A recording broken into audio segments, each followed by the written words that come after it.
2000 मध्ये भाजपच्या नेतृत्वाखालील एनडीएच्या पाठिंब्यानं नितीश कुमार पहिल्यांदा मुख्यमंत्री झाले.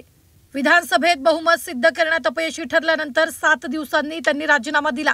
2005 मध्ये भाजप आणि समता पक्षासोबत युती करून नितीश कुमार दुसऱ्यांदा मुख्यमंत्री झाले. 2010 मध्ये एनडीएचा विजय झाला आणि पुन्हा एकदा नितीश कुमार बिहारचे मुख्यमंत्री झाले. 2013 मध्ये नितीश कुमार यांनी भाजप सोबत युती तोडली आणि आरजेडी सोबत जात सरकार स्थापन करत मुख्यमंत्री झाले. 2015 मध्ये लालू प्रसाद यांच्या आरजेडी सोबत युती करून महाआघाडीची स्थापना करून पुन्हा एकदा मुख्यमंत्री होण्याचा मान त्यांनी पटकावला. 2017 मध्ये पुन्हा एकदा नितीश कुमार यांनी यू-टर्न घेत आरजेडीची साथ सोडली आणि भाजप सोबत जात सत्ता स्थापन केली. त्यामुळे पुन्हा एकदा भाजप सोबतच्या सरकारमध्ये तेच मुख्यमंत्री झाले. 2020 मध्ये नितीश कुमार पुन्हा भाजप सोबत विधानसभेच्या निवडणुकीत उतरले. जेडीयूला या निवडणुकीत 43 जागा मिळाल्यात. मात्र पुन्हा एकदा त्यांच्या गळ्यात मुख्यमंत्री पदाची माळ पडली.